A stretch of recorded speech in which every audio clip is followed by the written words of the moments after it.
I genuinely think this is the way electric vehicles start to work in fleets. Yeah. You said, it's all about fuel savings. Okay, so I want to talk about the blacked out contract. This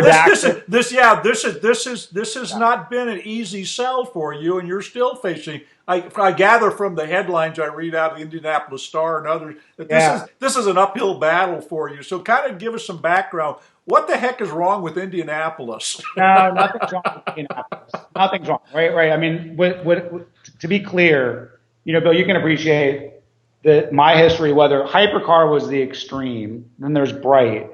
And these were ventures where it was like just so PR focused up front. And that's just what the model was. Hey, we're going to change the world. This is amazing. Amory Levins, he's a big mentor of mine, was all about promoting to get people excited. And then hopefully you can deliver. Right. And visually intended to be the opposite. We were stealth. We're like, look, I don't want to promote this project until we've proven this for a year. So we did launch the project. It was, there was full news coverage last year in Indy, but we didn't toot our horn a lot. In fact, I didn't have any marketing or PR staff. We're all operations and engineering and data people. So a year into this, the first thing that happened is Mayor Ballard, who was the visionary behind this and leader, said he wasn't going to run for office again.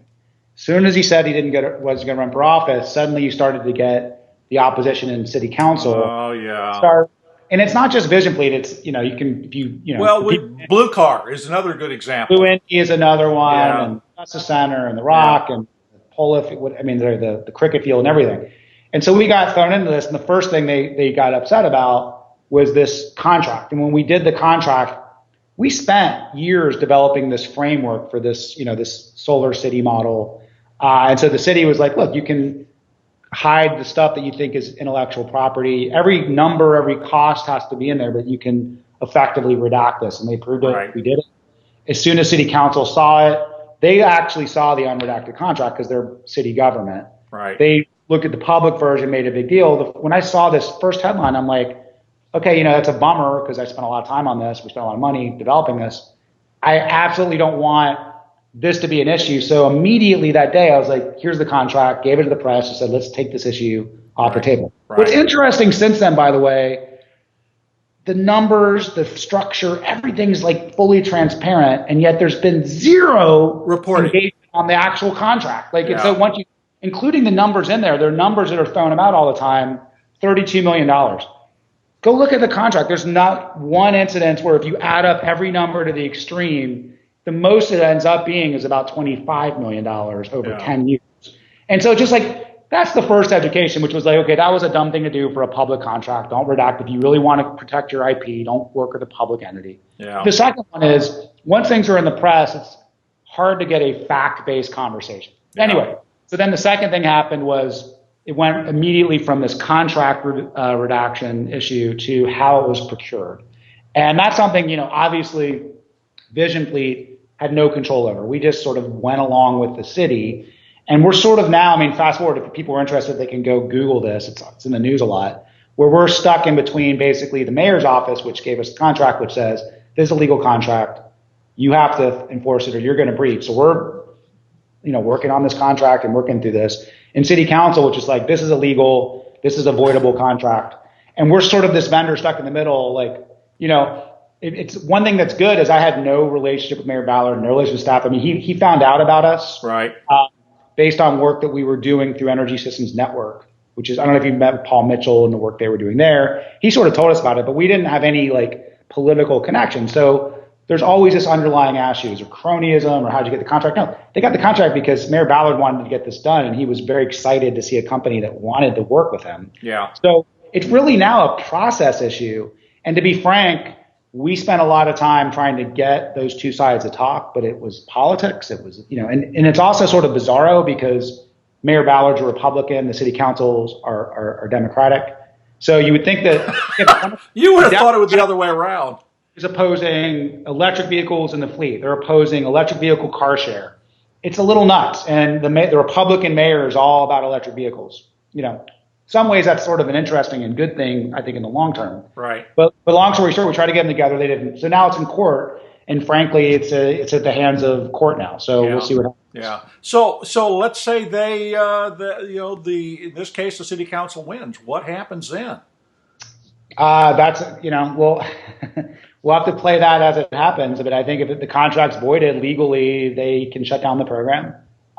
Vision Fleet at some point has to be made whole. Like, I mean, I have to want to make sure. I mean, the fortunate thing is, so I said, we have 10 million in the program and paid 2 million. The vehicles have value. So right. Whatever the net of the vehicles are, the difference, we get paid and leave. But I think I'll tell you why that would be tragic, because this is making a huge impact. I mean, the cost of these vehicles now, validated 14% cheaper than the existing vehicles. The fuel efficiency of their overall fleet, again, we've doubled it. It's even though this is only 6% of their fleet, we've actually improved the overall efficiency of their fleet, almost double digits. I mean, it's had tremendous impact.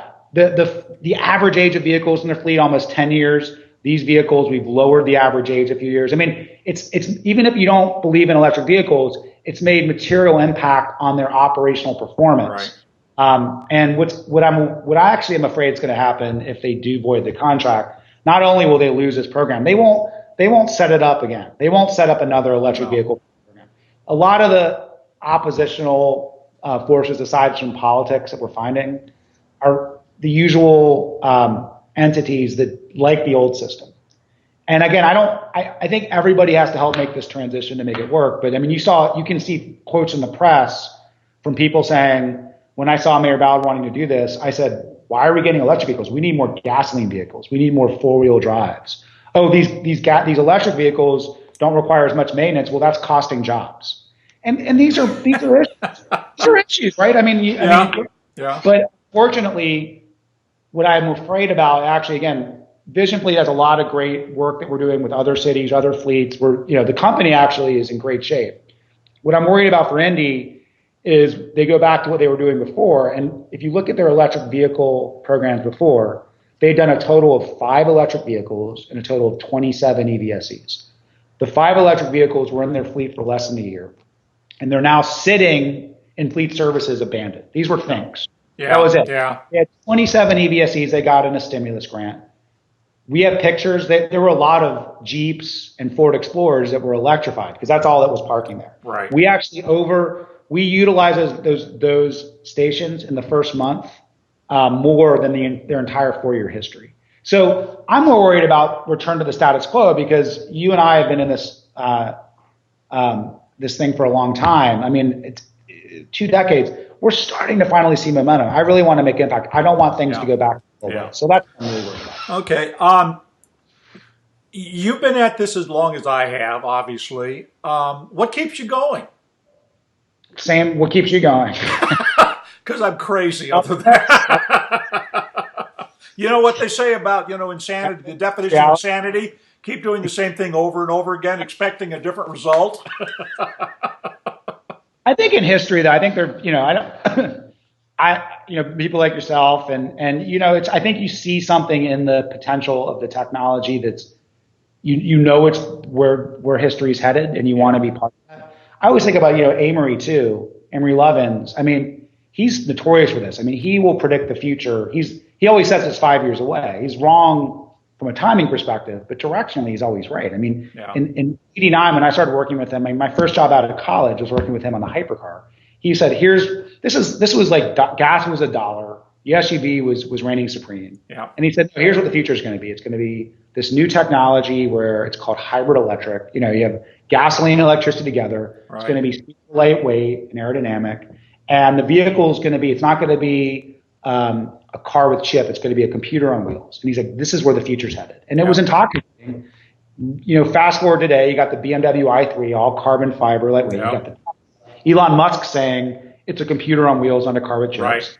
And the Prius. And now you have Apple supposedly talking to BMW about combining those two. Yeah. So I mean, you and I, again, we were sort of maybe on the bleeding edge, but it's still satisfying to see the industry move where it's headed. But I think where you and I keep going is it's still slow. It's too slow for us. And number two, the urgency, given the problems that this solves, the political issues in the Middle East, if you believe in that, the climate issues. I mean, to me, it's not being done fast enough. And again, with fleets, the adoption rate, it's not going to be 100%. It's not going to be 50 or even 20%. It should be like 10%.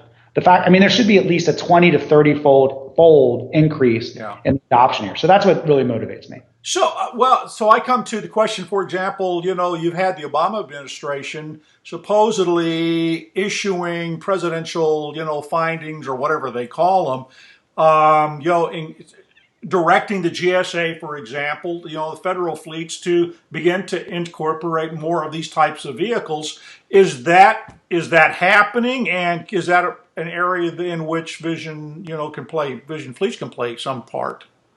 Yes and yes, and it's been very exciting. I mean, the GSA. So we've met with them now probably a half dozen times, and they're trying to figure out how to help the administration meet those objectives. And for those who don't know, I mean, it's very ambitious. It's I think 2% of purchases in 2018, going up to 10 and 20% in the next years. And depending on how the election plays out, it could very well be this mandate. So within 6 years, upwards of a quarter to more of all federal vehicle purchases will be plug-ins, particularly in the sedan side. So, again, I don't know if people know this, but it's public. The branch of government that is moving by far the most aggressively on this is the Navy. So the Navy just issued an RFI, and they're going to issue an RFP to do 500 plug-ins, almost in California and 16 bases. And that award's going to happen before the end of the year. And of course, Vision Fleet is all over that. And most importantly and most excitingly, it's not the traditional procurement model. It's not just buy the vehicle up front, because that's what GSA does. Now, GSA, by the way, the federal government current, the level of procurement of plugins is so low in the federal government that last year we put more. This is a true fact. Okay. We put as many plugins in Indianapolis as the federal government put in every federal department. Wow. Isn't that crazy? So that's why the Navy came in, and despite all the political stuff, and said, what happened? How did you do it?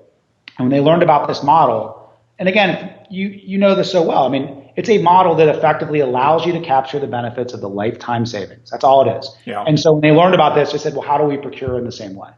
And I'm very excited about this Navy procurement.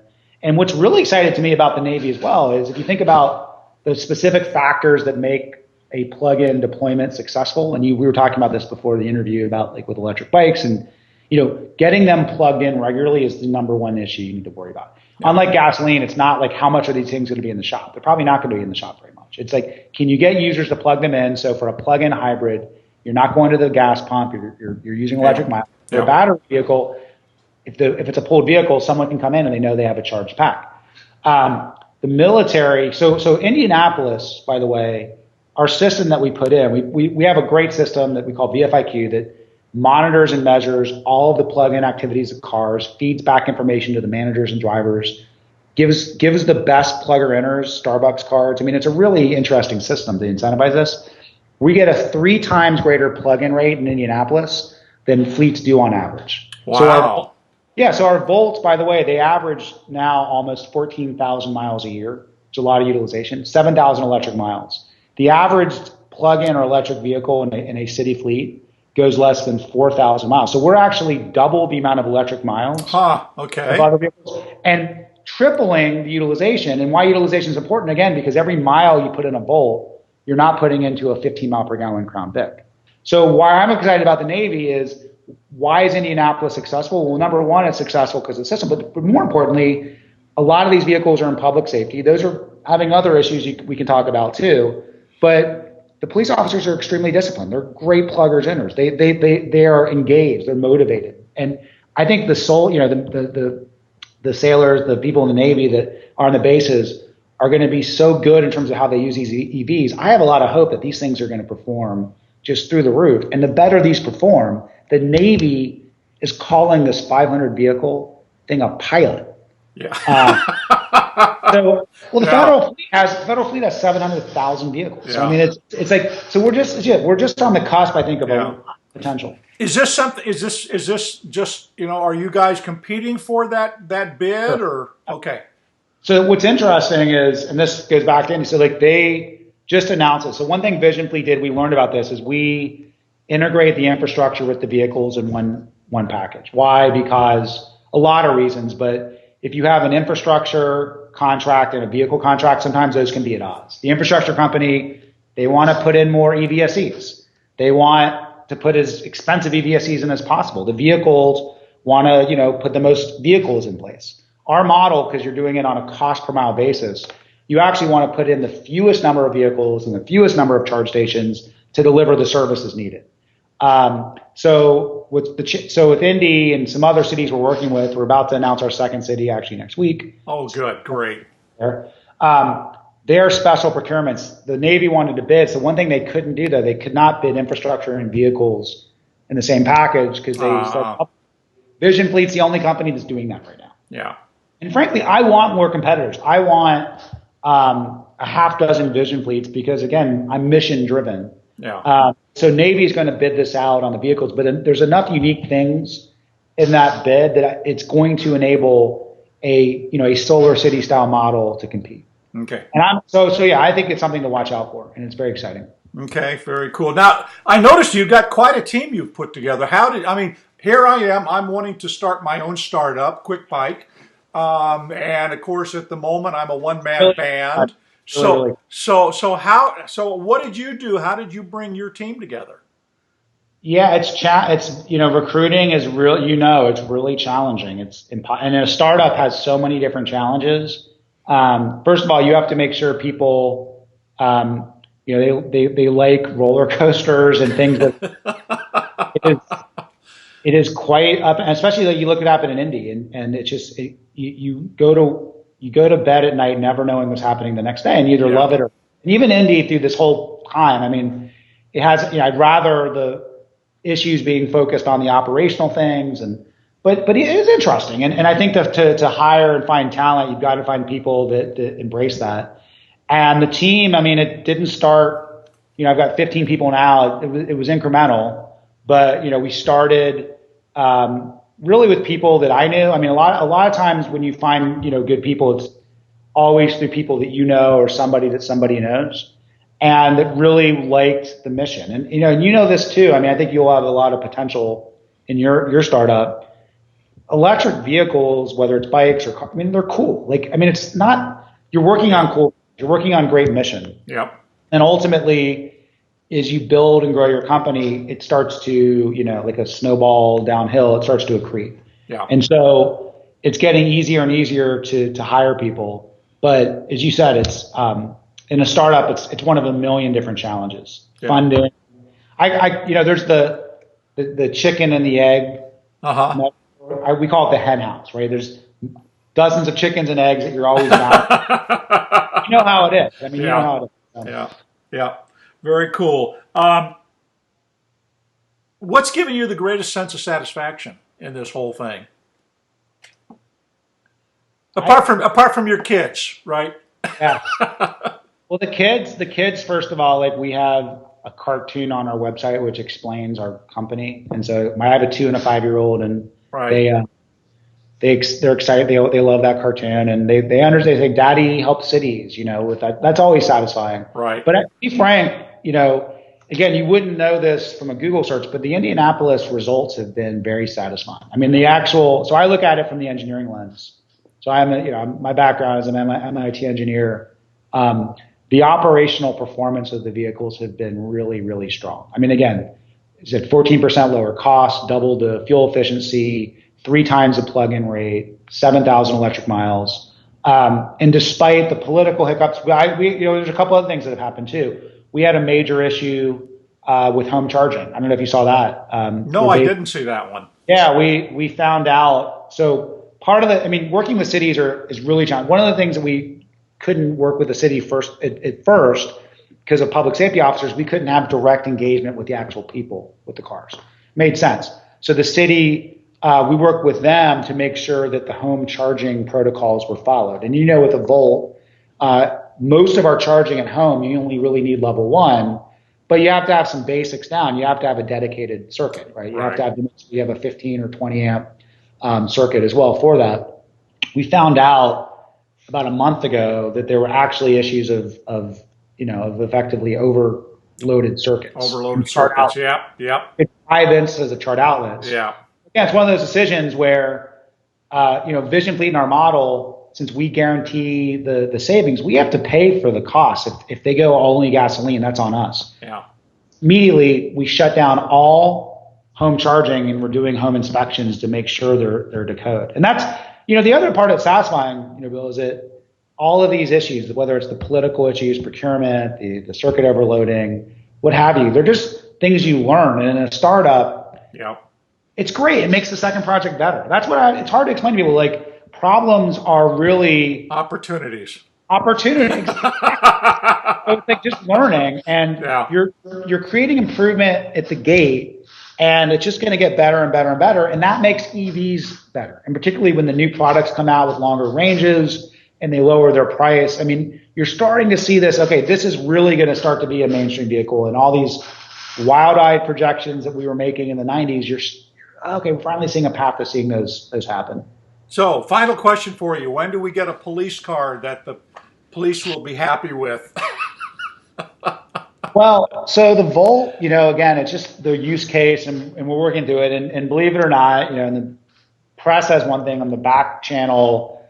There are a lot of happy public safety Volt drivers. There are just some issues you have to figure out in terms of security, but they're actually putting in 30 new Volts in there. And even we're also trying to put in Ford Fusions, which work great, Ford Fusion Energies in that capacity as well. Yeah. But a bigger interesting thing is a big opportunity is pursuit. Yeah. And there are actually, if you could lower the cost of a Tesla S. Yeah, I was going to say. 30 grand, it makes a great pursuit vehicle. But I'll tell you that the challenge of a pursuit vehicle for an expensive one is, the average lifespan of a pursuit vehicle is? It's about 2.5 years. I mean, in terms of when they get into a major incident. Yeah. Your old 10-year-old Crown Vic getting into an accident versus a brand new Tesla. You can imagine the insurance risk and the cost risk. So it's just getting the cost down. However, what I can tell you is for the non-pursuit rated vehicles, which are about half of all public safety vehicles, which is, again, talking 600,000 or 700,000 vehicles. You're starting to see the Volt, the Fusion, even some Leafs in these police fleets, not just Indianapolis. They're in about 20 different fleets across the country, starting to make an impact. And the officers, especially if you can meet their fundamental needs of security, really like it. I mean, you know this really well. When people get into an EV, they've never experienced that. They have a lot of myths. They have a lot of misconceptions. Yeah. Like, this is really cool. Or, oh, wow, I can start my car in the morning and get into it and it's heated up. And, oh, wow, it's really quiet. Oh, it's smooth. The acceleration is there. And then, of course, these are 2015, 16 vehicles. So they've got like XM radio and comfortable seats and it's safe. People start to say, this is actually an improvement upon what I'm starting to see that. Yeah, great. Hey, Michael, you have been a jewel, sir. Thank you. Thank you so much. Let's talk off record about my bike project. I'd like to see if there's an opportunity there. You've obviously got some contacts that maybe we can utilize. So. But anyway, we'll talk about that later. So thanks a lot. Keep up the great work there, and I'm looking forward to the announcement of your next city. That'll be great. Thanks, Bill. I really appreciate it. All righty. Bye-bye.